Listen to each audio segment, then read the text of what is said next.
વિદ્યાર્થી મિત્રો બધાને ગુડ મોર્નિંગ. હવે દરેકને હું ઓહાઈ એકેડમીમાં આવકારું છું. અહીંયા આપણે લાસ્ટ પિરિયડમાં ડાયરેક્ટ ઇનડાયરેક્ટની શરૂઆત કરી હતી. થોડાક પ્રશ્નો મેં પણ આગળ કરાવ્યા હતા, બરાબર.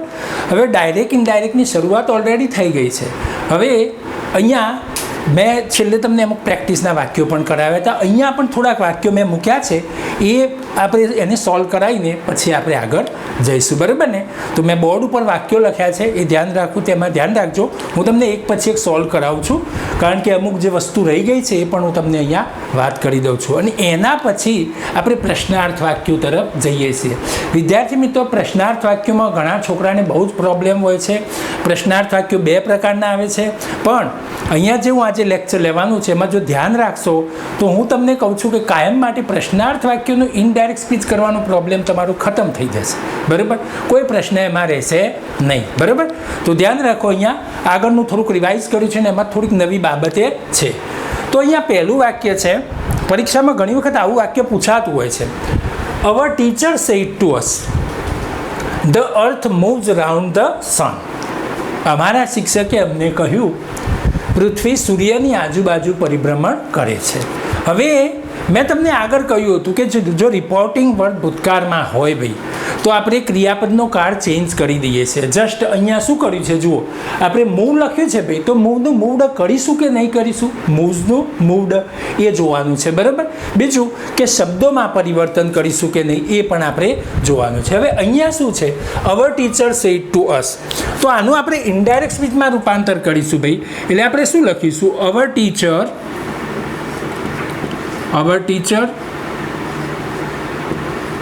સેડ ટુ ના બદલે શું મૂકીશું, ટોલ્ડ. એ ફેરફાર થશે, ટોલ્ડ અસ, બરાબર. Our teacher told us.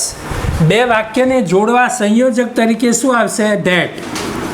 ધેટનો earth last પિરિયડમાં મેં કહ્યું હતું કે અહીંયા કે કરવાનો. અમારા શિક્ષકે અમને કહ્યું કે, બરાબર, કે અર્થ કરવાનો. Our teacher told us that. હવે અહીંયા લખીશું ભાઈ the earth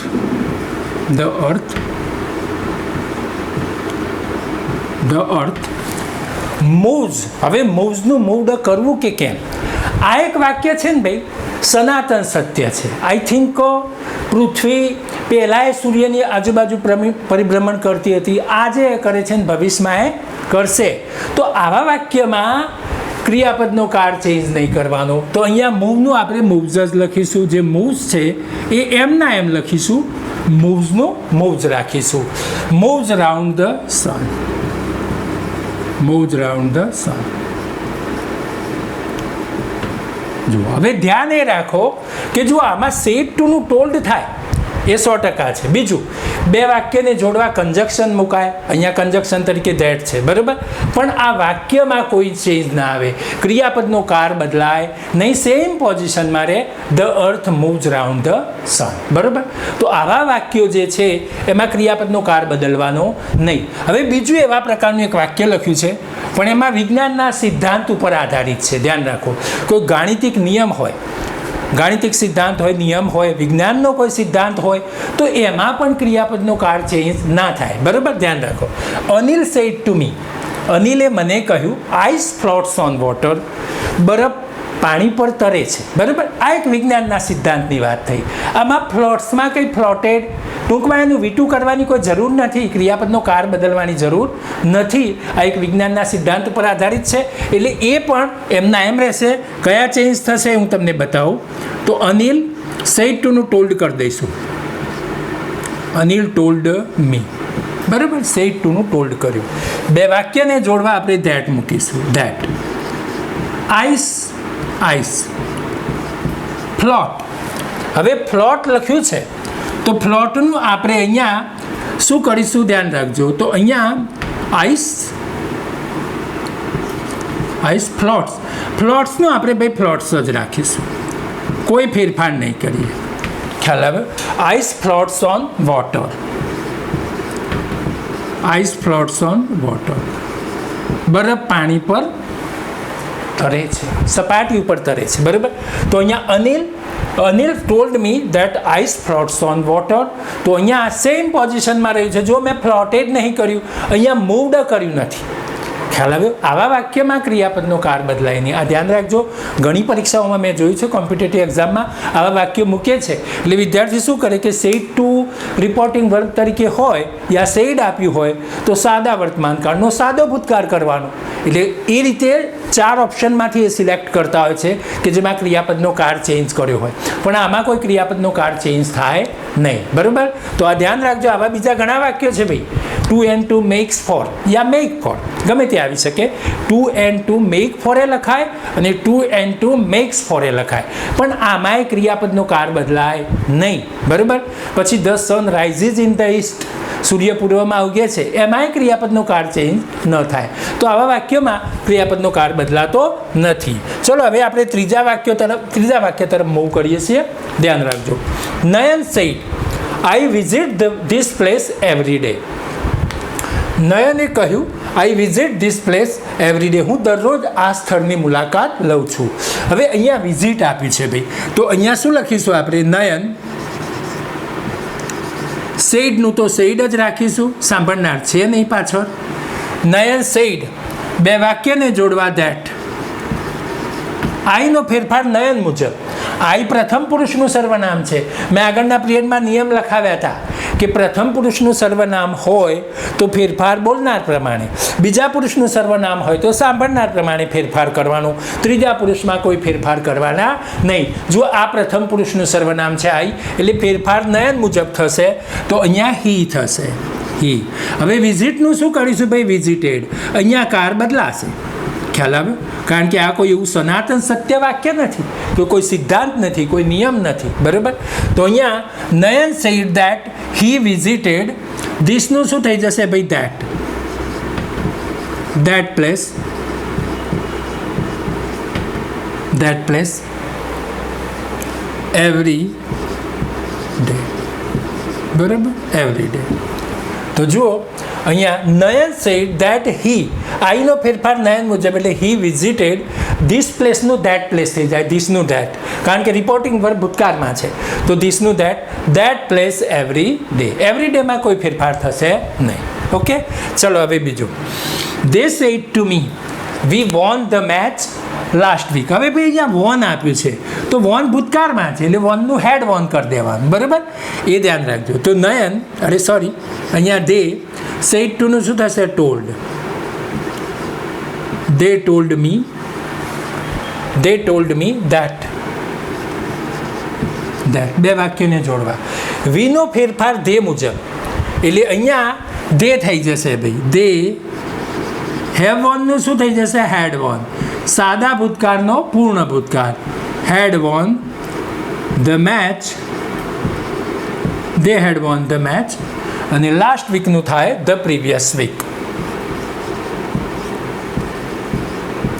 the previous week, last વીકનું ધ પ્રીવિયસ વીક, અથવા ધ વીક બિફોર. બરાબર? અહીંયા ધ પ્રીવિયસ વીક લખ્યું છે.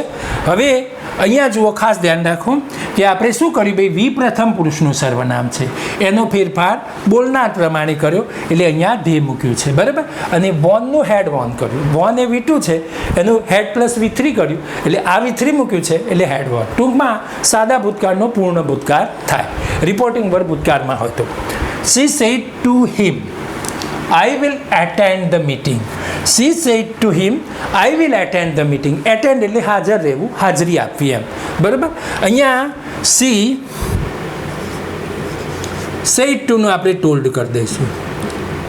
She told him. બે વાક્યને જોડવા શું આવે? that. I નો ફેરફાર she મુજબ, એટલે she અહીંયા she. હવે વિલ એટેન્ડ લખ્યું છે, તો વિલ એટેન્ડનું વુડ એટેન્ડ થાય. Would attend the meeting. Would attend the meeting. બરાબર? She would attend the meeting. આઈનો ફેરફાર સી મુજબ, એટલે સી, કારણ કે બોલનાર મુજબ ફેરફાર થાય. આઈ પ્રથમ પુરુષનું સર્વનામ છે. She would attend the meeting. અચ્છા, હવે આપણે છઠ્ઠું વાક્ય જોઈશું ભાઈ અહીંયા. Neha said to me I am cooking food now. બરાબર, Neha said to me I am cooking food now. તો નેહા સેડ ટુ ના બદલે આપણે ટોલ્ડ લખીશું. ટોલ્ડ મી, બે વાક્યને જોડવા ધેટ. આઈનો ફેરફાર નેહા મુજબ એટલે સી, અહીંયા સી અને સી સાથે પછી આપણે શું મૂકીશું ભાઈ? કાર બદલીશું, કારણ કે રિપોર્ટિંગ વર્બ ભૂતકાળમાં છે એટલે ચાલુ વર્તમાન કાળનો ચાલુ ભૂતકાળ થશે. તો સી વોઝ કુકિંગ ફૂડ અને નાવનું શું કરી દઈશું? Then, THEN. She was cooking food then, ચાલુ વર્તમાન કાળનો ચાલુ ભૂતકાળ. Now sentence number 7.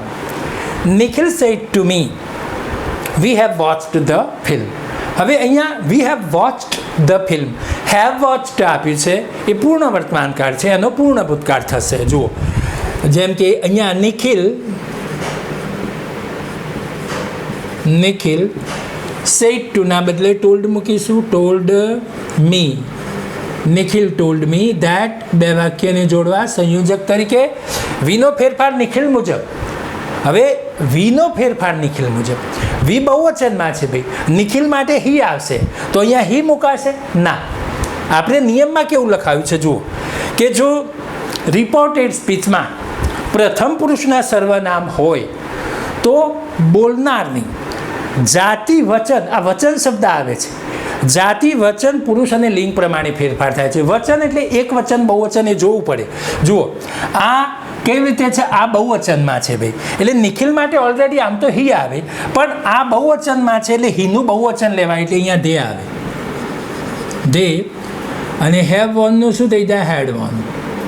Sorry, watched છે અહીંયા. They had watched the film. They had watched the film. બરાબર, તો આ સિચ્યુએશન છે ભાઈ, એટલે આ ખાસ ધ્યાન રાખજો. અહીંયા આવા વાક્યમાં હવે દરેક વિદ્યાર્થીને કોઈ પ્રોબ્લેમ નહીં હોય એવી આશા સાથે આપણે આગળ જઈએ છીએ, કારણ કે મેં તમને આગળ કહ્યું છે કે ઇનડાયરેક્ટ સ્પીચ એક મોટું ચેપ્ટર છે. હવે આપણે પ્રશ્નાર્થ વાક્યો તરફ જઈએ છીએ.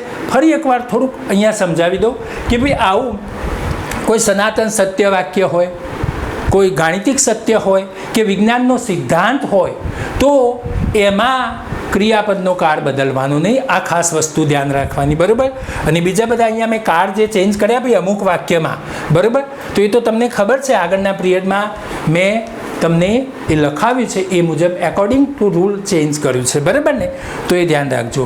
હવે આપણે પ્રશ્નાર્થ વાક્યો તરફ જઈએ છીએ.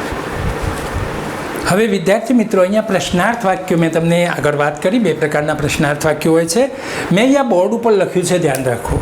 શું લખ્યું છે ભાઈ? પ્રશ્નાર્થ વાક્યો બે પ્રકારના હોય છે. બરાબર, ધ્યાન રાખજો. બેમાંથી ગમે તે પૂછાય, કેટલીય પરીક્ષામાં પૂછાય છે, પણ અહીંયા ધ્યાન રાખશો તો આવડી જશે. એના માટેનો હું પરફેક્ટ નિયમ અહીંયા લખવાનો છું, ધ્યાન રાખજો. તો અહીંયા એક ભાઈ પ્રકાર છે હા કે નામાં જવાબ આવે તેવા પ્રશ્નાર્થ વાક્યો, અને બીજો પ્રકાર છે WH વર્ડથી શરૂ થતા પ્રશ્નાર્થ વાક્યો. આ બેમાં પ્રથમ આપણે હા કે નામાં જવાબ આવે એવા પ્રશ્નાર્થ વાક્યો જોઈએ છીએ. WH વર્ડથી શરૂ થતા પ્રશ્નાર્થ વાક્યોની કોઈ ઉતાવળ નથી, એ પછીથી જોઈએ છે. બરાબર, તો જુઓ મેં બે પ્રકાર લખીને ભાઈ અહીંયા પહેલો પ્રકાર લખી દીધો છે, હા કે નામાં જવાબ આવે તેવા પ્રશ્નાર્થ વાક્યો. આ બીજા પ્રકારના છે ને, આપણે પછી જોઈએ છીએ. હવે હા કે નામાં જવાબ આવે તેવા પ્રશ્નાર્થ વાક્યો, ઘણા વિદ્યાર્થીઓને પ્રશ્ન હોય છે કે આ કેવા પ્રશ્નો? તો હું તમને બતાવું કે જેનો જવાબ હા કે નામાં સેટ થાય. જેમ કે જુઓ, કોઈ તમને પૂછે ભાઈ કે તમને કોઈ પૂછે છે જસ્ટ કે આર યુ અ સ્ટુડન્ટ? સાંભળજો, આર યુ એ સ્ટુડન્ટ? શું તમે વિદ્યાર્થી છો?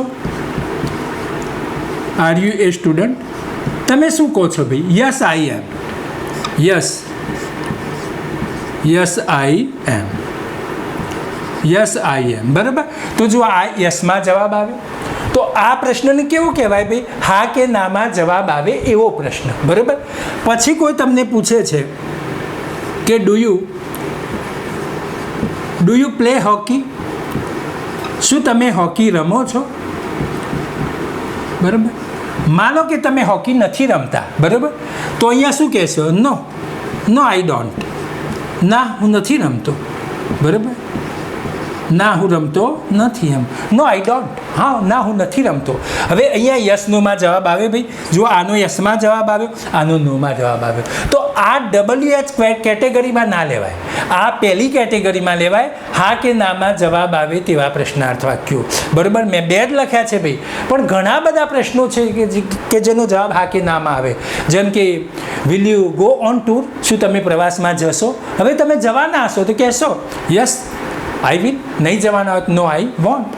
તો અહીંયા એવું કહી શકો છો તમે. એટલે કહેવાનો મારો અર્થ એ છે કે હા કે નામાં જવાબ આવે તેવા પ્રશ્નાર્થ વાક્યનું ઇનડાયરેક્ટ સ્પીચ કરવું હોય તો એના સ્પેશિયલ નિયમો છે. કયા છે એમાં હું અહીંયા લખું છું, એ તમારે ખાસ ધ્યાન રાખવાના છે ભાઈ. આવા બીજા પ્રશ્નો આપણે જોઈએ તો જેમ કે does Atul go to school, બરાબર, પછી did you win the match, yes or no, તો આ બધા આમાં આવે. તો એનું ઇનડાયરેક્ટ સ્પીચ કરવાના નિયમો છે, હું અહીંયા લખું છું, ધ્યાન રાખજો. કેવા નિયમો છે સમજજો. પહેલો પ્રકાર છે ભાઈ અહીંયા, તો જુઓ શું કરવાનું છે એમાં. તો પહેલી વાત એ છે ભાઈ કે સેડ ટુના બદલે શું કરવું. સેડ ટુના બદલે ઇનડાયરેક્ટ સ્પીચ કરતી વખતે આ ધ્યાન રાખવાનું છે. આ સ્ટેપ લખું એટલાને ફોલો કરવાના છે અને અનુસરવાનું છે. સેડ ટુના બદલે આસ્કડ આવે, આસ્કડ આવે. આમાં આસ્કડની જગ્યાએ ઇન્ક્વાયર્ડ પણ લખી શકાય, બરાબર. અહીંયા આપણે આસ્કડ લખ્યું છે, સેડ ટુના બદલે આસ્કડ આવે. ચલો એક વાત પૂરી થઈ. પછી ત્યાંથી આગળ જઈએ તો 2 વાક્યને જોડવા સંયોજક તરીકે શું આવે. કારણ કે પહેલાં શું મૂકવું સેડ ટુના બદલે એ આવે, એના પછી વાત સંયોજકની આવે. તો સંયોજક શું આવે? અત્યાર સુધી આપણે ધેટ મૂક્યું, પણ હવે ધેટ મૂકવાનું નથી, બરાબર. તો અહીંયા લખું છું 2 વાક્યને જોડવા, 2 વાક્યોને જોડવા, અહીંયા આપણે લખીશું 2 વાક્યોને જોડવા સંયોજક તરીકે, સંયોજક તરીકે ધેટ આવે. 2 વાક્યને જોડવા સંયોજક તરીકે ઇફ કે વેધર. આગળના વાક્યમાં ભાઈ આપણે ધેટ જોયું છે, ઇફ કે વેધર. આ પ્રશ્નાર્થ છે એટલે ઇફ કે વેધર આવે. ધ્યાન રાખજો, આ ભૂલ ના થાય. 2 વાક્યોને જોડવા સંયોજક તરીકે ઇફ કે વેધર આવે. જ્યારે હા કે નામાં જવાબ આવે એવું વાક્ય હોય ત્યારે ઇફ કે વેધર. ચલો બીજી વાત, એના પછી આ ધ્યાન રાખવાનું છે કે પ્રશ્ન વાક્ય મેં ટૂંકમાં લખ્યું છે ભાઈ, પ્રવાહ. પ્રવાહ એટલે પ્રશ્ન વાક્ય. પ્રશ્ન વાક્ય એ વિધાન વાક્ય બને છે. વિવા લખ્યું છે ટૂંકમાં. પ્રશ્ન વાક્ય વિધાન વાક્ય બને છે. તેથી પ્રશ્નાર્થ ચિહ્ન દૂર થાય છે. પછી પ્રશ્નાર્થ ચિહ્ન કરાય નહીં, કારણ કે આપણે વાક્યને શું કરી દઈએ છીએ? વિધાન બનાવી દઈએ છીએ.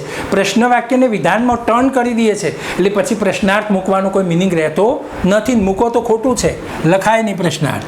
હવે અહીંયા ટોટલ વાક્યની રચના કેવી થશે? એક રચના લખી દઉં છું, ધ્યાન રાખો કે ઇફ મૂક્યા પછી તમારે શું કરવું. તો જુઓ, ઇફ કે વેધર મૂકો ને ભાઈ તમે, પછી તમારે કઈ રીતે આગળ વધવાનું છે. ઇફ કે વેધર પછી તરત તમારે જોડે કર્તા લખી દેવાનું. કર્તા સબ્જેક્ટ, પછી ક્રિયાપદ, એના પછી કર્મ અને પછી અન્ય ભાગ.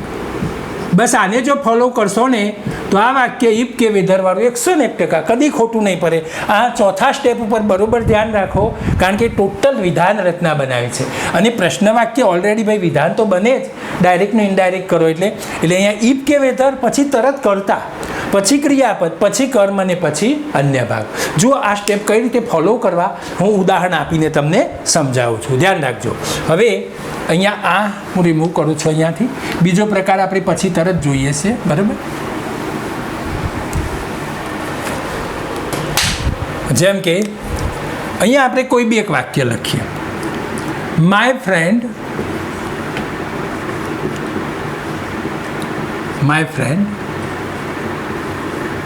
said to me. Do you play cricket daily?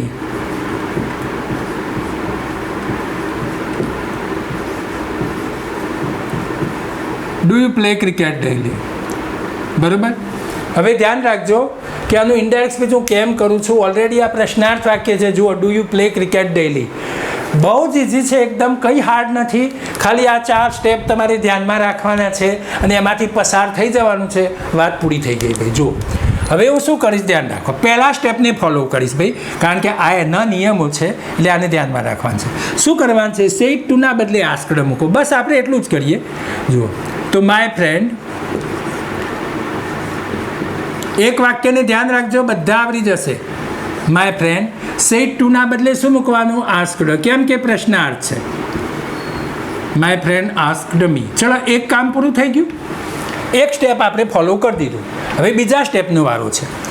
બે વાક્યને જોડવા સંયોજક તરીકે ઇફ કે વેધર મૂકવાનું. બરાબર. તો આ બેમાંથી આપણે અહીંયા ઇફ મૂકી દીધું. ચલો, બરાબર, ઇફ. ચલો, એ સ્ટેપ પણ પૂરું. બીજું એ. હવે ત્રીજા સ્ટેપનો વારો છે. પ્રશ્ન વાક્ય એ વિધાન વાક્ય બને છે. એટલે કે ઇનડાયરેક્ટ સ્પીચમાં ફેરવતી વખતે પ્રશ્ન વાક્ય એ વિધાન વાક્ય બને છે. તેથી પ્રશ્નાર્થ ચિહ્ન દૂર થાય છે. એ આપણે વાક્ય ટોટલ પૂર્ણ થશે એટલે અંતે પ્રશ્નાર્થ ચિહ્ન નહીં કરીએ. એ આપણે ખાસ ધ્યાન રાખવાનું છે. ચલો, એના પછી ચોથું સ્ટેપ આપણે જોઈએ ભાઈ. જુઓ શું લખ્યું છે. ઇફ કે વેધર પછી તરત શું મૂકો? કરતા.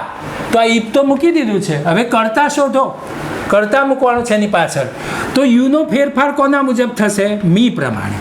કારણ કે બીજા પુરુષનું સર્વનામ છે. ફેરફાર સાંભળનાર મુજબ થાય. બરાબર. હવે યુ કરતા વિભક્તિ છે એટલે મીની કરતા વિભક્તિ લઈએ તો આઈ આવે. તો ઇફ આઈ. ચલો, એ વાત પૂરી. હવે બીજું, કરતા પછી શું લખો? ક્રિયાપદ લખો. ક્રિયાપદ લખો એટલે ડુ પ્લે આપ્યું છે ભાઈ. ડુ પ્લે કયો કાળ બતાવે છે? સાદો વર્તમાન કાળ. તો સાદા વર્તમાન કાળનો સાદો ભૂતકાળ થાય એ આપણે પહેલાં કહી ચૂક્યા છીએ. એટલે આપણે સીધું શું મૂકવાનું ભાઈ? પ્લેડ મૂકી દેવાનું ક્રિયાપદમાં. ઘણા વિદ્યાર્થીઓ શું કરશે અહીંયા ખબર છે? કેટલાય, લગભગ નહીં હોય તો 60%, 70% અહીંયા લખશે ડીડ પ્લેડ. હા, ડુનું ડીડ કરે, પાછું પ્લેનું પ્લેડ કરે. એવું નથી કરવાનું ભાઈ. કેમ નથી કરવાનું? એનું સચોટ રીઝન આપું છું. કારણ કે હવે તમારે વાક્ય પ્રશ્નાર્થ રાખવાનું નથી. આ ત્રીજા સ્ટેપમાં લખ્યું પ્રશ્ન વાક્ય વિધાન વાક્ય બને છે. એ તો તમારે પ્રશ્નાર્થ બનાવવું હતું એટલે ડુ લાવ્યા હતા. પણ હવે ક્યાં પ્રશ્નાર્થ બનાવવાનું છે? ખ્યાલ? હવે તો વિધાન કરી દેવાનું છે એટલે સીધું પ્લેડ લખો. ઇફ આઈ પ્લેડ, આ ક્રિયાપદ. હવે વારો શાનો છે ભાઈ? કર્મનો. તો કર્મ કયું છે? ક્રિકેટ. તો આ ક્રિકેટ લખી દીધું. બરાબર. ચલો, okay.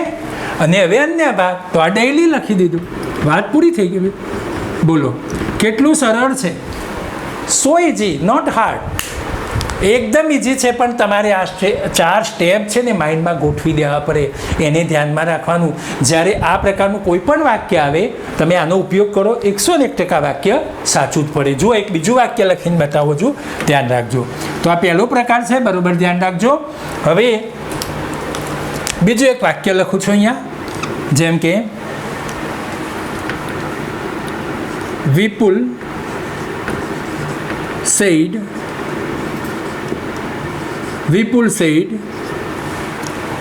to Reena. Vipul said to Reena, have you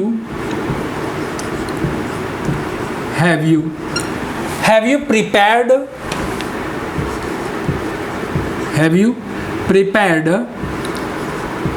tea for me?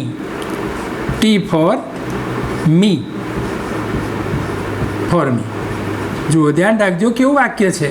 વિપુલ, અહીંયા વિપુલ રીનાને કહે છે. શું કહે છે? Have you prepared T for me? શું તે મારા માટે ચા બનાવી છે એવી વાત કરી છે. અહીંયા જુઓ, have you prepared T for me, શું તે મારા માટે ચા બનાવી છે.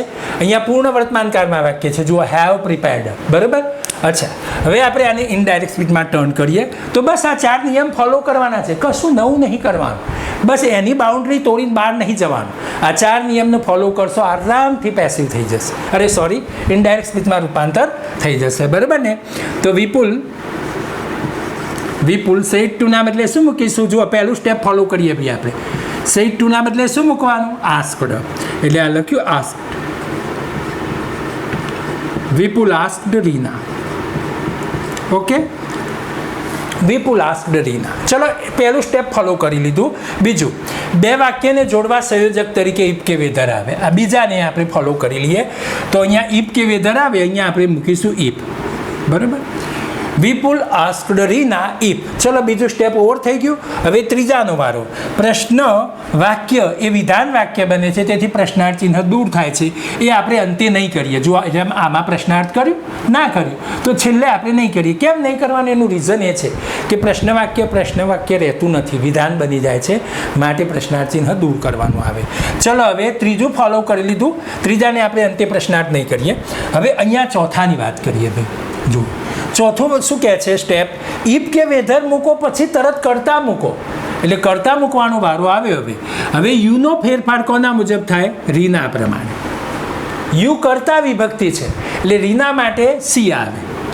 સી, બરાબર. સી કરતા વિભક્તિમાં છે, તો ઇફ સી. હવે વારો કોનો છે? કરતા લખી દીધો, વારો ક્રિયાપદનો છે ભાઈ. તો ક્રિયાપદ, તો હેવ પ્રિપેર્ડ એનું શું થાય? હેડ પ્રિપેર્ડ. પૂર્ણ વર્તમાનકાળનો પૂર્ણ ભૂતકાળ. આગળ મેં તમને કાર પરિવર્તન શીખવાડ્યું છે, બરાબર ને? એ ધ્યાન રાખજો. ઇફ સી હેડ પ્રિપેર્ડ, હવે શું લખવાનું? કર્મ. જો ચોથા સ્ટેપને આપણે ફોલો કરી રહ્યા છીએ, જે એક રચના છે કર્મ. તો કર્મ કયું છે? ટી, બરાબર. અને પછી ફોર પ્રેપોઝિશન છે અહીંયા. તો ફોર, હવે મી આપ્યું ભાઈ. તો મી કયા પુરુષનું સર્વનામ છે? પ્રથમ પુરુષનું. તો મીનો ફેરફાર કોના મુજબ થાય? જુઓ, મીનો ફેરફાર વિપુલ મુજબ, બોલનાર મુજબ. કારણ કે પ્રથમ પુરુષનું સર્વનામ છે, એનો ફેરફાર બોલનાર પ્રમાણે. બીજા પુરુષનું સર્વનામ અહીંયા હતું, તો ફેરફાર રીના મુજબ, સાંભળનાર મુજબ કર્યું. પણ આ પ્રથમ પુરુષનું છે, એટલે મીનો ફેરફાર વિપુલ મુજબ થશે. મી કર્મ વિભક્તિ છે ભાઈ. મી કર્મ વિભક્તિ છે, તો વિપુલ માટે હી આવે, અને હીની કર્મ હિમ થાય, એટલે અહીંયા હિમ આવે, બરાબર. હિમ આવે. હિમ કેમ આવે? હિમ જ કેમ લેવાનું? હિઝ નહીં હિમ. એનું કારણ એ છે કે આ કર્મ છે, કર્મ વિભક્તિમાં છે, એટલે આની કર્મ વિભક્તિ લેવાય. અને વિપુલ માટે હી આવે, એટલે હીની કર્મ લઈએ તો હિમ થાય. કદાચ અહીંયા કોઈ છોકરીનું નામ હોય ભાઈ, અહીંયા કોઈ બી હોય, જેમ કે રેખા હોત, તો અહીંયા ત્યાં શું લખ્યું હોત? હર લખ્યું હોત. એટલે એ વાત છે, કર્મ વિભક્તિ લેવાય. કારણ કે આ કર્મમાં છે, એટલે કર્મ વિભક્તિ લેવાય. ઓકે, ચલો. તો આ વાક્યમાં ખબર પડી ભાઈ બધાને? મેં શું કર્યું? 4 નિયમો અહીંયા જે લખ્યા એને ફોલો કર્યા છે. તમે આ રીતે લખતા શીખજો. એ બહુ જરૂરી છે, બહુ ઇઝી મેથડ છે, ઇઝીલી આવડી જાય એવું છે. જો હજુ એક વાક્ય લખું, નીચે થોડીક સ્પેસ છે, સમજાવું. ચલો, અહીંયા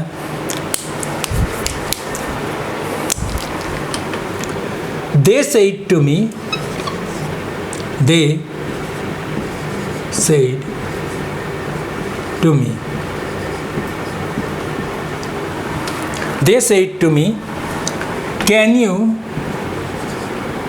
you speak English? Can you speak English? Can you speak English? પ્રશ્ન ભાઈ વાક્ય છે, ધ્યાન રાખજો. Can you speak English? They said to મી, તેઓએ મને કહ્યું, કેન યુ સ્પીક ઇંગ્લિશ? શું તમે ઇંગ્લિશ બોલી શકો છો? Can you speak English? હવે અહીંયા ધ્યાન રાખજો, હું આ 4 સ્ટેપને ફોલો કરીશ ભાઈ. કશું નવું નથી કરવાનું. બીજું ધ્યાન રાખો, અહીંયા 4 step I have written already. બસ આને હું ફોલો કરીશ. જુઓ કઈ રીતે થાય છે. ચલો, પહેલા સ્ટેપથી હું શરૂઆત કરીશ, પછી બીજું, પછી ત્રીજું ને પછી ચોથું. તો પહેલું સ્ટેપ શું કહે છે? સેડ ટુના બદલે આસ્કડ આવે, બરાબર. કેમ ભાઈ પહેલું સ્ટેપ? કારણ કે આનો જવાબ હા કે નામાં આવે. જુઓ, તમે ફરી ટેસ્ટ લો, બધા જુઓ કેવી રીતે છે. Can you speak English? હા કે ના? જુઓ, do you play cricket daily? હા કે ના? અને આને જુઓ, have you prepared T for me? શું તે મારા માટે ચા બનાવી છે? હા કે ના? હા કે ના સેટ થાય જ, બરાબર? એટલે બેમાંથી એકમાં જવાબ આવે કહેવાનો અર્થ છે. તો દે said to me, can you speak English? તો દે સેડ ટુના બદલે શું મૂકવાનું પહેલા સ્ટેપમાં? દે આસ્ક્ડ મી, બરાબર? બે વાક્યને જોડવા બીજું, હવે બીજું સ્ટેપ, ઇફ કે વેધર મૂકો, અહીંયા ઇફ લખીશું, ઇફ. હવે યુનો ફેરફાર કોના મુજબ થશે? અહીંયા આપણે કરીશું, કારણ કે તરત શું મૂકવાનું થશે? જુઓ, દે આસ્ક્ડ મી ઇફ, એટલે અહીંયા પ્રશ્ન વાક્ય વિધાન વાક્ય બને, તેથી પ્રશ્નાર્થ ચિહ્ન દૂર થાય છે. આપણે અંતે નહીં લખીએ, નહીં કરીએ પ્રશ્નાર્થ ચિહ્ન. હવે અહીંયા ઇફ કે વેધર મૂક્યા પછી ભાઈ તરત જ કરતા મૂકવાનું. તો યુનો ફેરફાર મી મુજબ, તો ઇફ આઈ, કારણ કે યુ સાંભળનાર, યુનો ફેરફાર સાંભળનાર મુજબ થાય. બીજા પુરુષનું સર્વનામ છે એટલે મી મુજબ થાય, પણ મી કર્મમાં છે એટલે મીની કરતા વિભક્તિ આપણે લઈ લઈશું. મી કર્મમાં છે એટલે અહીંયા આઈ થઈ જશે, બરાબર? તો ઇફ આઈ. હવે કેન સ્પીકનું શું કરીશું? કારણ કે હવે વારો ક્રિયાપદનો છે. તો મેં તમને આગળ કહ્યું હતું કે શેલ વિલ પ્લે હોય તો વુડ પ્લે કરવાનું, બરાબર? અહીંયા કેન સ્પીક આપ્યું છે તો કેનનું કુડ કરી દેવાનું, બરાબર? કુડ. પછી સ્પીકનું કંઈ નહીં કરવાનું. કેન સ્પીક છે તો food speak. If I could speak, if I could speak English, બરાબર? આ રીતે કરવાનું, આ ખાસ ધ્યાન રાખો, બરાબર? એટલે ફરી એકવાર કહું છું કે કુડ સ્પોક ના કરતા. ઘણા શું કરે, કેનનું કુડ કરે ને પાછું સ્પીકનું ભૂતકાળ સ્પોક લખે, ખોટું. એવું તમને વિકલ્પમાં 4 વિકલ્પ હશે ને, એમાં એક વિકલ્પમાં સ્પોકે આપ્યું હશે, ખ્યાલ આવ્યો? હા, એટલે એ ધ્યાન રાખજો, કેન સ્પીક હોય તો કુડ સ્પીક થાય, બરાબર? તો આ પ્રશ્નાર્થ વાક્ય છે. હવે આ પહેલા પ્રકારના ભાઈ મેં લીધા, બરાબર? પ્રશ્નાર્થ વાક્યો 2 પ્રકારના છે. હવે હું બીજા શરૂ કરું છું, ધ્યાન રાખજો. હવે વિદ્યાર્થી મિત્રો, અહીંયા મેં બીજો પ્રકાર લખ્યો છે, બરાબર? બીજા પ્રકારના રૂલ જે છે એ પણ મેં અહીંયા લખ્યા છે. મોટાભાગના WH વર્ડમાં એ રૂલ ફોલો થાય છે, બરાબર ને? અહીંયા હું તમને સમજાવું છું એક પછી એક.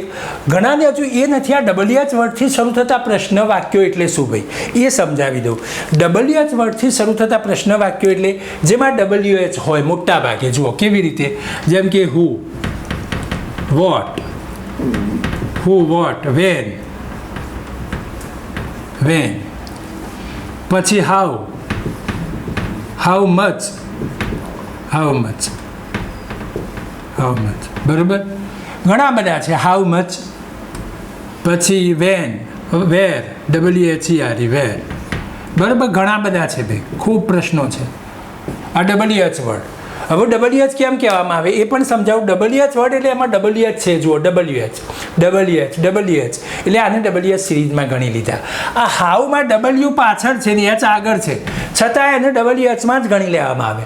હાઉ મેનીમાં જુઓ, અહીંયા શું છે, W પાછળ છે, H આગળ છે, એટલે HW નહીં પણ એને WHમાં જ ગણી લેવામાં આવે.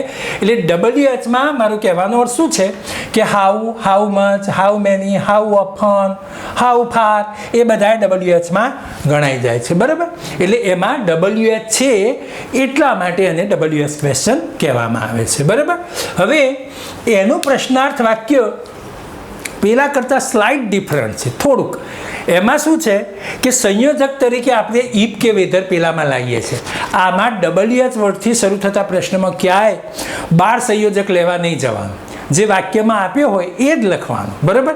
કોઈ બી આપ્યું હોય, વેર આપ્યું તો વેર, વેન આપ્યું હોય તો વેન, હુ આપ્યું હોય તો હુ, બરાબર? વિચ આપ્યું તો વિચ. એટલે કન્જક્શનનું એ ખુદ કામ કરે છે, બે વાક્યોને કનેક્ટ કરવાનું કામ કરે છે. ઓકે, ચલો હવે તો શું છે એમાં જુઓ, સેડ ટુના બદલે આસ્કડ. આ તો આગળ આ નિયમ હતો ભાઈ, એ કોમન છે બેમાં. પછી બે વાક્યોને જોડવા સંયોજક તરીકે WH વર્ડ પોતે જ આવે.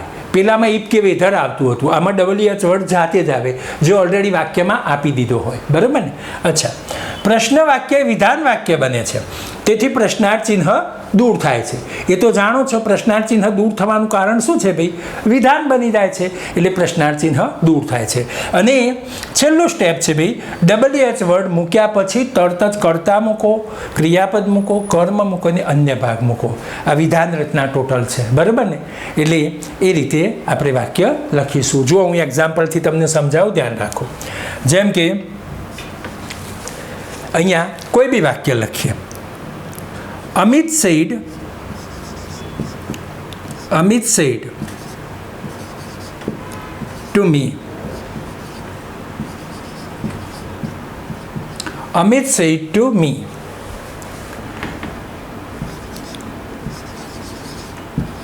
Where have you? ધ્યાન રાખજો, ગમે તે કારમાં લખીશો. Where have you kept? Where have you kept? Where have you kept my book? My book. Where have you kept my book? ધ્યાન રાખો. હવે પહેલાં મેં સીધો પૂર્ણ વર્તમાનકાળનો પ્રયોગ કર્યો છે. જુઓ, હેવ કેપ્ટ, આ ધ્યાનમાં રાખવાનું છે. કારની ખબર પડી જવી જોઈએ. વાક્ય જુઓ ને તરત કે ભાઈ કયો કાર છે, કારણ કે રિપોર્ટિંગ વર્ડ ભૂતકાળમાં છે, એટલે અહીંયા આપણે આવા વાક્યોમાં ચેન્જ કરવો પડશે કાર. તો where have you kept, have kept એ પૂર્ણ વર્તમાનકાળ છે, એનો પૂર્ણ ભૂતકાળ થઈ જશે. એટલે આપણે જવાબ લખીશું આનો ત્યારે હેડ કેપ્ટ થઈ જશે. બરાબર, જુઓ કેવી રીતે, ધ્યાન રાખો. તો અહીંયા 4 સ્ટેપને આપણે બી ફોલો કરીશું. આ ક્રમ વાઇઝ ધ્યાન રાખો. પહેલું સ્ટેપ શું કહે છે? સેડ ટુના બદલે આસ્કડ મૂકો. તો આપણે લખી દઈએ ભાઈ, અમિત આસ્કડ મી. ચલો, ઓકે, એક કામ થઈ ગયું. પહેલું સ્ટેપ આપણે ફોલો કર્યું. અમિત આસ્કડ મી. ચલો, બીજું વાક્ય શું છે? બે વાક્યને જોડવા સંયોજક તરીકે WH વર્ડ પોતે જ આવે, એ ખુદ આવે. બરાબર, તો અહીંયા WH વર્ડ જો આ વેર છે ને, એ ખુદ સંયોજકનું કામ કરશે. બરાબર, વેર. બરાબર, એ ખુદ સંયોજક તરીકે આવશે, ક્યાંય બહાર લેવા જવાનું નથી સંયોજક આમાં. ચલો, ત્રીજું સ્ટેપ, પ્રશ્ન વાક્ય એ વિધાન વાક્ય બને છે, તેથી પ્રશ્નાર્થ ચિહ્ન દૂર થાય છે. હવે જવાબ લખીશું ત્યારે અંતે આપણે પ્રશ્નાર્થ ચિહ્ન નહીં કરવાનું, કારણ કે વાક્ય વિધાન બની જાય છે. ચલો, હવે ચોથું સ્ટેપ 4 નંબરનું શું કહે છે ભાઈ? કે તમે WH વર્ડ મૂકો ને, એના પછી તરત કરતા મૂકો, એવી વાત છે. સબ્જેક્ટ મૂકો, કરતા. તો યુનો ફેરફાર આ સબ્જેક્ટ છે, આનો ફેરફાર કોના મુજબ થાય? મી પ્રમાણે. તો યુ કરતા વિભક્તિ છે, તો મીની કરતા થાય આઈ. ઓકે, ચલો, કરતા લખી દીધો આપણે. હવે વારો છે ક્રિયાપદનો. તો જુઓ શાંતિથી કે ક્રિયાપદ એટલે કયો કાર છે જોઈ લો. કારમાં ચેન્જ થશે. હેવ કેપ્ટ, હેવ કેપ્ટ એ પૂર્ણ વર્તમાનકાળ છે, એટલે પૂર્ણ વર્તમાનકાળનો શું થઈ જશે ભાઈ? પૂર્ણ ભૂતકાળ. એટલે આપણે શું લખીશું ભાઈ? હેડ કેપ્ટ. તો જો આ બધું ક્રિયાપદમાં આવ્યું ભાઈ. આ હેડ કેપ્ટ આખું ક્રિયાપદના ક્રમમાં આવ્યું. બરાબર, હેડ કેપ્ટ. ચલો, પછી શું લખ્યું છે? કર્મ. તો હવે કર્મનો વિચાર કરો. તો કર્મ માય બુક છે ભાઈ, ખ્યાલ આવે? તો પહેલાં માય સર્વનામ છે, એનો ફેરફાર કરવો પડશે. તો માયનો ફેરફાર, માય કયા પુરુષનું સર્વનામ છે? પ્રથમ પુરુષનું. બરાબર, હવે પ્રથમ પુરુષનું હોય તો ફેરફાર કોના મુજબ થાય ભાઈ? બોલનાર પ્રમાણે, એટલે અમિત પ્રમાણે થાય અહીંયા. તો માય સંબંધક રૂપ છે, તો અમિત માટે સંબંધક રૂપ ભાઈ શોધી લેવાનું. જુઓ, અમિત માટે આમ કરતા વિભક્તિમાં હી આવે, અને હીની સંબંધ વિભક્તિ લઈએ તો હી જ આવે. કેમ હી જ લેવાનું? કારણ કે પેલું સંબંધ વિભક્તિનું રૂપ છે, તો આનું સંબંધ લેવાય તો હી જ આવે. વેર આઈ હેડ કેપ્ટ હિઝ બુક, આ કર્મમાં આવશે ભાઈ. અન્ય ભાગ અહીંયા છે નહીં, એટલે નહીં લખવાનો. બરાબર, થઈ ગયું ભાઈ, હિઝ બુક. બરાબર, કદાચ અહીંયા એમ હોત કે ભાઈ નિશા સેડ ટુ મી, નિશા, તો આપણે શું મૂકોત? હર બુક મૂકોત. પણ અહીંયા અમિત છે એટલે હિઝ બુક આવશે. ખબર પડી? તો આ રીતે. ચલો, બીજું વાક્ય લઈએ આપણે, ધ્યાન રાખજો.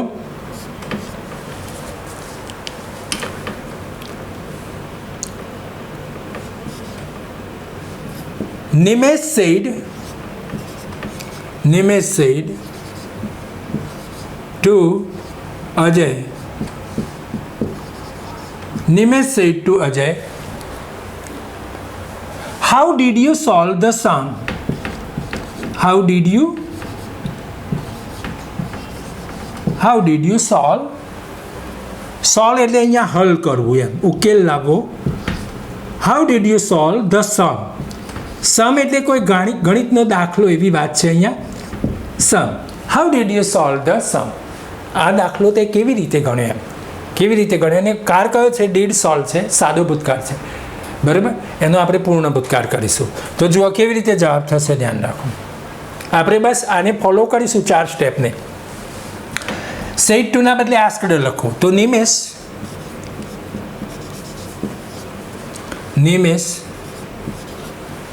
સેડ ટુના બદલે આસ્કડ તો નિમેશ આસ્કડ મી. સોરી, અહીંયા અજય આપ્યું છે એટલે આપણે અજય લખીશું. નિમેશ આસ્કડ અજય. હવે હાઉ શું છે અહીંયા ભાઈ ધ્યાન રાખો, WH વર્ડ છે. અહીંયા આસ્કડ મૂકી દીધું ઓલરેડી. હવે બીજા સ્ટેપમાં શું છે કે 2 વાક્યોને જોડવા સંયોજક તરીકે WH વર્ડ પોતે જ આવે. તો અહીંયા આપણે હાઉ લખીશું, એ જાતે જ સંયોજકનું કામ કરશે. હાઉ. પછી યુનો ફેરફાર અજય મુજબ. અહીંયા જુઓ મી મુજબ હતું તો આપણે શું કર્યું હતું ભાઈ, યુનો ફેરફાર મી મુજબ હતો, આઈ કર્યું હતું. પણ હવે યુનો ફેરફાર અજય મુજબ, એટલે આ કર્તા વિભક્તિ છે તો અજયની કર્તા લો તો હી. હાઉ હી. બરાબર. અને હવે વારો છે કોનો, કર્તા લખી દીધો ભાઈ, WH વર્ડે લખી દીધો. હવે ક્રિયાપદનો વારો. તો ડીડ સોલ્વનું શું થઈ જાય, had solved. How he had solved. How he had solved the sum. How he had solved the sum. SUM. How he had solved the sum. તો અહીંયા ધ્યાન રાખજો બરાબર. Nimesh said to Ajay, how did you solve the sum? તો Nimesh asked Ajay how, એટલે અહીંયા આપણે આવી ગયા કે અહીંયા how he had solved the sum. બરાબર. જે છેલ્લી રચના લખી છે આ WH વર્ડ પછી શું લખવું તો જુઓ. અહીંયા how તો એ WH વર્ડ, પછી હી તો કર્તા, હેડ સોલ્વડ તો એ ક્રિયાપદ, અને ધ સમ તો એ કર્મ. અન્ય ભાગ છે નહીં એટલે આપણે નહીં લખીએ. તો આ જે સ્ટેપ મેં લખાવ્યા ભાઈ, અહીંયા પેલા હા કે નામાં જવાબ આવે એમાં, અને અહીંયા WH વર્ડથી શરૂ થતા પ્રશ્નો એ ખૂબ જ અગત્યના છે. એને ધ્યાનમાં રાખીને તમે ડાયરેક્ટ ઇનડાયરેક્ટ આનું ઇનડાયરેક્ટ સ્પીચમાં રૂપાંતર કરજો. આરામથી તમે એ વાક્યને ટર્ન કરી શકશો. હવે બીજા થોડાક એક્ઝામ WH વર્ડ ઉપર આપણે એક્ઝામ્પલ અહીંયા લઈએ છીએ. બરાબર. હવે જુઓ અહીંયા મેં કેટલાક એક્ઝામ્પલ મૂક્યા છે, મિક્સ એક્ઝામ્પલ છે. બરાબર. એમાં હા કે નામાં જવાબ આવે એવા એક્ઝામ્પલ છે, પ્લસ WH વર્ડના છે. WH વર્ડમાં અમુક મેં 1, 3 અને 4માં થોડાક એવા પ્રશ્ન લીધા છે કે જેમાં થોડીક રચનાથી થોડુંક સ્લાઇટ અલગ રહેશે. એમાં બુક્સ અને નોટબુક્સ, અહીંયા આમાં બુક અને નોટબુક સાથે રાખવું પડશે, આપણે જવાબમાં જોઈએ છે. જુઓ ધ્યાન રાખો. હવે આનું Nitin sad to me, is it your book. હવે જોઈ લો ભાઈ, આનો જવાબ શામાં આવે છે, હા કે નામાં આવે. ઇઝ ઇટ યોર બુક, શું તે તારી ચોપડી છે? હશે તો હા, નહીં હોય તો નો. બરાબર. હશે તો યસ, નહીં હોય તો નો. એટલે જવાબ શામાં આવ્યો, હા કે નામાં, બેમાંથી ગમે તેમાં આવે. તો એમાં ઇફ કે વેધર લખવાનું. તો અહીંયા લખીશું નીતિન આસ્કડ, પહેલું સ્ટેપ ફોલો કર્યું, મી. હવે બીજું step, Nitin asked me if. આ બીજું સ્ટેપ, ઇફ મૂકી દીધું. બરાબર.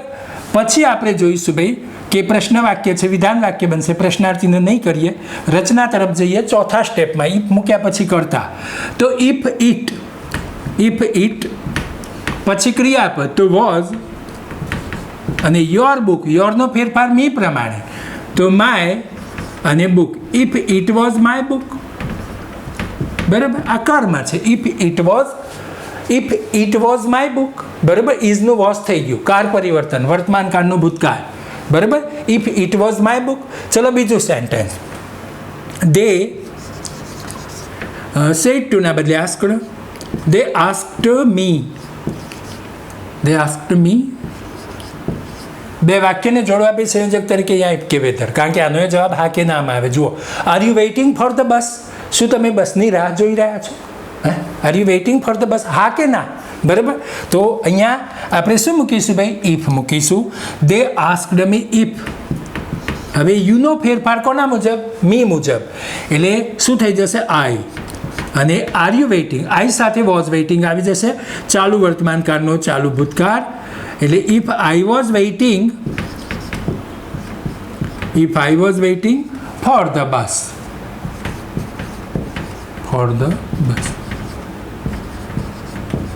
If I was waiting for the bus. બરાબર, ચાલુ વર્તમાન કાળનો ચાલુ ભૂતકાળ આપણે કરી દીધો. બરાબર, યુનો ફેરફાર મી મુજબ કર્યો. બરાબર, એ ધ્યાન રાખજો. હવે અહીંયા અચ્છા, ઇઝ ઇટ યોર બુક? તો if it was my book. પહેલા વાક્યમાં ધ્યાન રાખજો કઈ રીતે લખ્યું છે. Nitin said me is it your book? બરાબર, તો અહીંયા યોરનું આપણે ફેરફાર કોના મુજબ કર્યો? મી. અહીંયા મી મુજબ એટલે માય કર્યું, કારણ કે આ સંબંધક રૂપ છે એટલે આનું સંબંધક લેવાય એટલે આપણે માય કર્યું. જ્યારે બીજા વાક્યમાં ફેરફાર મી મુજબ છે પણ આ કર્તા વિભક્તિ છે એટલે આની કર્તા લેવાય એટલે આઈ આવી. બરાબર. અચ્છા, કાર્તિક સેડ ટુ હર. જુઓ તો અહીંયા આ WH વર્ડથી શરૂ થતો પ્રશ્ન છે. કાર્તિક આસ્ક્ડ હર. હવે ઇફ કે વેધર નથી લખવાનું કારણ કે આ WH વર્ડ છે એટલે હુઝ. હવે બુકને અલગ નથી કરવાની, બુક જોડે જ લખવાનું છે. Whose book. અમુક પ્રકારના વાક્યોમાં આ રીતે રહેશે. બરાબર, હુઝ બુક. એના પછી યુનો ફેરફાર આપણે કોના મુજબ કરીશું? હર મુજબ. તો હુઝ બુક, અહીંયા whose book do you use? Whose book do you use? તો હુઝ બુક સી અને ડુ યુઝ વર્તમાન કાળ છે એટલે એનું ભૂતકાળ યુઝડ. બસ, whose book she used. Whose book she used, કારણ કે ડુ યુઝ વર્તમાન કાળ છે તો વર્તમાન કાળનો ભૂતકાળ તો સી યુઝડ. અને યુનો ફેરફાર હર મુજબ થાય એટલે ભાઈ સી આવે, કારણ કે આ કર્તા વિભક્તિ છે, આની કર્તા લેવાય તો સી આવે. બરાબર. ચલો, Kanak said to Rajat how many notebooks did you buy? હવે આ ડીડ બાય છે, સાદો ભૂતકાળ છે તો એનો પૂર્ણ ભૂતકાળ થશે. તો કનક સેડ ટુ ના બદલે આપણે આસ્ક્ડ લખીશું. આસ્ક્ડ રજત. આમાંય આપણે નોટબુક્સ હાઉ મેનીની સાથે જ રાખીશું. જો અહીંયા ત્રીજું વાક્ય જે છે ભાઈ, Kartik said to her whose book do you use? તો Kartik asked her whose book she used. Do use વર્તમાન કાળ છે એનો આપણે યુઝડ કરી દીધું. બરાબર. આમાં પ્રશ્ન વાક્યનું વિધાન વાક્ય બનાવવાનું છે, પ્રશ્ન વાક્ય તો રાખવાનું નથી. બરાબર, એટલે એ રીતે ચેન્જ થશે, ધ્યાન રાખજો. હવે Kanak said to Rajat how many notebooks did you buy? બરાબર, તો જો Kanak asked Rajat how many notebooks, આમાં નોટબુક જોડે જ રહેશે. How many notebooks did you buy? ભાઈ હવે યુનો ફેરફાર રજત મુજબ એટલે અહીંયા રજત આપણે છોકરાનું નામ અહીંયા લઈશું તો હી. તો how many notebooks he did buy નું હેડ બોટ થઈ જાય. Had bought, BOUGHT. બરાબર, હી હેડ બોટ. સાદા ભૂતકાળનો પૂર્ણ ભૂતકાળ કર્યો. હવે લાસ્ટ વાક્ય છે they said to him how have you won the match? How have you won the race? Sorry, they said to him, તેઓએ તેને કહ્યું how have you won the race? તું રેસ કેવી રીતે જીત્યો એમ. તો અહીંયા દે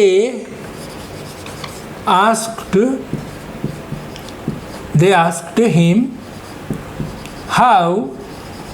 કંજક્શનનું કામ કરશે, બે વાક્યને હાઉ જોડશે. હાઉ યુનો ફેરફાર હિમ મુજબ તો હાઉ હી હેવ વોનનું હેડ વોન પૂર્ણ વર્તમાન કાળનું પૂર્ણ ભૂતકાળ. હાઉ હી હેડ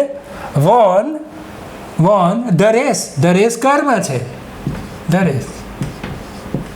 બરાબર, તો આ રીતે પ્રશ્નાર્થ વાક્યનું ઇનડાયરેક્ટ સ્પીચ થશે ભાઈ. બરાબર, એટલે આટલે આપણે લેક્ચર પૂર્ણ કરીએ છીએ. નેક્સ્ટ પિરિયડમાં આપણે આજ્ઞાર્થ વાક્યથી શરૂઆત કરીશું. હજુ તો આજ્ઞાર્થ વાક્ય આવશે, એના પછી ઉદ્ગાર વાક્યનું ઇનડાયરેક્ટ સ્પીચ આવશે, એના પછી લેખથી શરૂ થતા બે પ્રકારના, એક વિનંતી સૂચક અને એક દરખાસ્ત સૂચક. એના પછી આવશે ઈચ્છા દર્શક વાક્યો, ઓપ્ટેટિવ સેન્ટેન્સ. એ ત્યારે ચેપ્ટર પૂર્ણ થશે, છેલ્લે એ આવશે. બરાબર.